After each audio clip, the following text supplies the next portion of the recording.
Bonjour tout le monde. On va commencer tout doucement. Il manque juste une ou deux personnes, mais elles vont nous rejoindre au fur et à mesure.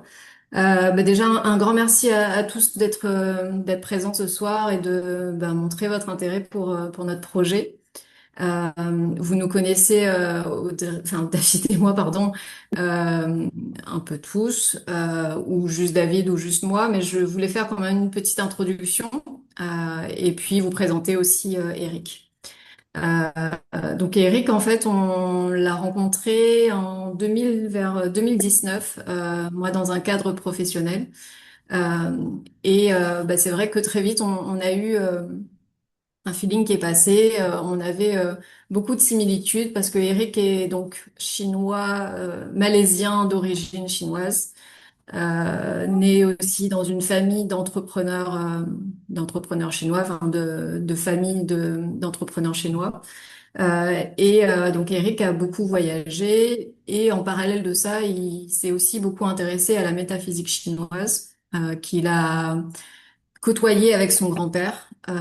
Et au fur et à mesure, Eric, en fait, de ses connaissances, il a voulu approfondir un petit peu la métaphysique chinoise.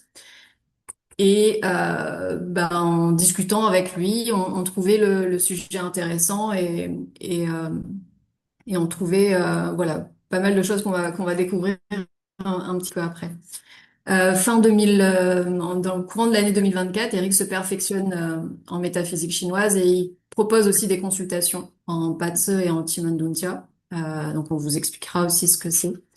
Donc voilà, il continue là-dedans dans cette voie à se former auprès de noms comme Joe Yap ou comme Anthony Chung, qui sont des grands noms en Asie du Sud-Est sur la métaphysique chinoise. De notre côté, David et moi, donc certains le savent, on a aussi entamé nous un parcours de développement personnel, de connaissance de soi. On a utilisé beaucoup d'outils et on s'est formé à la PNL. Ce sont des formations qui ont littéralement changé notre vie et aussi nous a permis de nous remettre en question et de d'aborder, je dirais, la vie de manière complètement différente. On s'est ouvert à pas mal de choses et donc c'est des découvertes ces dernières années qui ont été riches d'enseignements pour nous. Euh, Fin 2025, donc il y a quelques mois, en fait, Eric propose des consultations en métaphysique chinoise, donc en Batse et en Chimanduntia, pour mes amis, dont certains sont là présents ce soir, afin de préparer un petit peu les gens à 2026-2027, qui sont des années un peu spéciales. Et j'assiste à ces consultations en tant que traductrice, mais aussi accompagnatrice, voilà, pour que les échanges se fassent de manière fluide. Et au fil de ces consultations, je réalise que l'outil est vraiment puissant, pris dans son sens profond de ce que ça veut dire, etc. C'est un outil vraiment complémentaire également à la PNL, et on vous expliquera pourquoi et comment. Et donc j'y ai vu une réelle synergie et un outil, deux outils qui pourraient être combinés et permettre aux gens de s'orienter, de se réaliser, de s'accomplir. Et donc en fait, voilà, c'est un peu ça qu'on voulait vous montrer ce soir et vous expliquer un peu notre démarche. Donc je vais laisser la parole à Eric. Donc je vous ai dit s'il y a un souci, il y a les sous-titres. Par contre, Eric il parle en anglais, mais il parle un anglais assez facile à comprendre de manière claire. Mais s'il y a des questions ou des choses que vous ne comprenez pas, n'hésitez pas à interrompre et je pourrais faire la traduction si jamais il y a un problème. Voilà. All right, thank you. Bonjour, good afternoon, and thank you, Audrey, for the introduction. Before I go further, can I just check if the caption is working properly? The translation is it all right? Maybe not everyone will use a caption, so I think Okay. it's fine. Most of Yeah. them just Okay. Okay. So yes, I think it's translating on my screen, so I think it should be all right. Okay, so yes, thank you for being here. It's nice to see that Audrey and I have been working together in different capacities for 7 years now. Some of you already know me from my time in Reunion Island, and some of you have had consultations with me before, and some of you may recognize my voice from the achievement recordings that Audrey shared with you in the last few months. Bienvenue, and today you will hear something useful that you can apply in your life, in your career, your community, and your business. Before I start, can I ask you a quick question? How many of you have heard of 八字, feng shui, or qi before? Um, I'm not sure whether you're Est-ce able to. qu'il y en a certains qui connaissent un petit peu la métaphysique chinoise, les Batse, le Timanduncia? Okay, yeah, I see Emily. Oui, Émilie, Yeah, Émilie, ok. yeah. Okay, yeah, there are some people. Yes, yes, wonderful. Okay, so now how many of you are completely new to this? This is the first time you heard 八字, 奇门遁甲, feng shui, Chinese metaphysics. Est-ce qu'il y en a qui ne connaissent pas du tout? Oui, Okay, Doris. Doreen, yeah, I see. Ouais. Yeah, Ok, okay, Jenny and également. yeah, wonderful, wonderful. Great. I will keep my sharing simple and practical so that you can use it immediately. Okay, so now just out of curiosity, among those of you who are familiar with Chinese metaphysics, how many of you have actually used 八字, feng shui, or 奇门遁甲 to make or guide your decisions? Est-ce qu'il y en a parmi vous qui ont déjà utilisé la métaphysique chinoise pour vos décisions, pour vous guider de Yeah, feng manière... shui. Yeah. ouais, donc, oui. Clara, Thierry. Mm, okay, wow. Chiron. Merci. Merci. Okay, wonderful. Yeah, so it seems some of you already have experience with this. And today I hope you will have a different perspective after our sharing. Now, a bit about myself. I use Chinese metaphysics as a framework for timing, for positioning, and for decision making. My focus is to help people, organizations, and projects gain clarity and alignment so that they move at the right time and the results that they want develop more smoothly and sustainably. Has anyone been to Malaysia before? Or have you heard of durian before?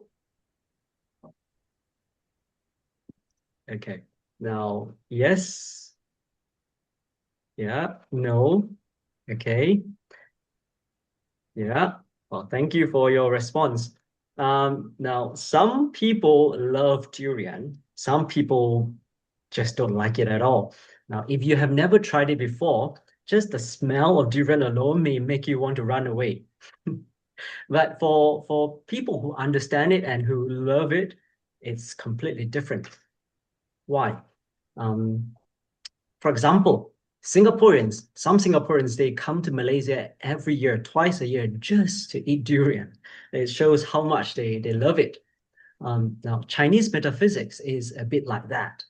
Most people think that their results or success come from effort or discipline or luck. I think that's partly true. But every year, things move differently as they are influenced by the energy of the year. There are years where things move slowly, and there are years where things move very fast and become unstable. For example, 2026 and 2027. These are not normal years. Why do I say that? The example of the Middle East. Just take a look at the Middle East now. It's a region that most people don't want to go to now if they have options. Now, for some people, 2026 and 2027 will be a turning point. For others, it may feel like things are stuck or even falling apart. Now, when we look at all this, we are really looking at two things. One, judgment, and two, timing. What is judgment? Judgment is about understanding the situation clearly. And how about timing? Timing is about knowing when to act and when to stop. Most people, in my experience, focus only on judgment, but you may know that even a good decision at the wrong time can create problems. Have you ever made a decision that you thought was the correct decision at the time, but later, looking back, you realize that the timing was not right for that decision? This is actually quite common. Most people have experienced this at some point in their life or career. And sometimes we also know that a simple, small decision at the right time can create very good results. So what we are really looking and trying to do here is to improve our judgment and to align with the timing. Chinese metaphysics is a system. It tells you who you are, it tells you where you are in life and when to act or when not to act. We use different tools to do this systematically. For example, partie, it helps you to understand your personal structure, your strengths, your tendencies, and the kind of life path that suits you. And feng shui, what is feng shui? Feng shui looks at your environment, whether your space is supporting you or working against you, and that's not ideal. And next we have Chimendunja. Chimendunja is about strategy and timing. It tells us when to act, it tells us how to act, and which direction gives us the best result. We use these tools based on your birth date and hour to personalize your strategy and timing. Why? Because we want to make the results you want develop more smoothly and sustainably. It's possible when we have the strategy and the timing. We were talking about Chimendunja. Did you know that Chimendunja has been used for around 4,500 years? Yes, nearly 4,500 years. In the past, Chimendunja was used by the kings and emperors of China and their advisors. Now, in this day and age, they are widely used among elite business circles and some professionals. Now, in practice, we don't just look at one part of Chinese metaphysics alone. We look at how they interact and their outcomes. And that's where clarity comes from. Over time, you will start to see that the same patterns repeat, just in different ways and in different forms. Now, we were talking about timing earlier. You see, when timing is right, even a small action can create a big result. However, when timing is wrong, even a lot of effort, a lot of planning may not work, and things may even backfire. I have seen this in clients, but also in my own decisions and in my life.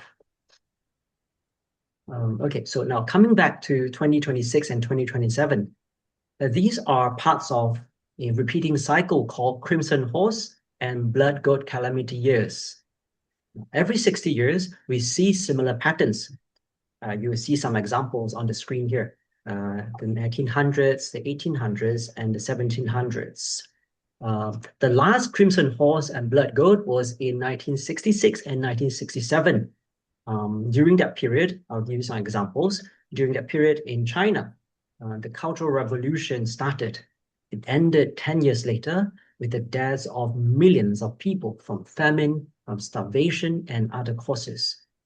And closer to home, to where I am now in Southeast Asia, there were wars and conflicts in multiple countries. For example, Vietnam, you may have heard of the Vietnam War, and in Cambodia, in Laos, and in Indonesia. How about in the United States? There were strong social movements too. For example, the hippies and the anti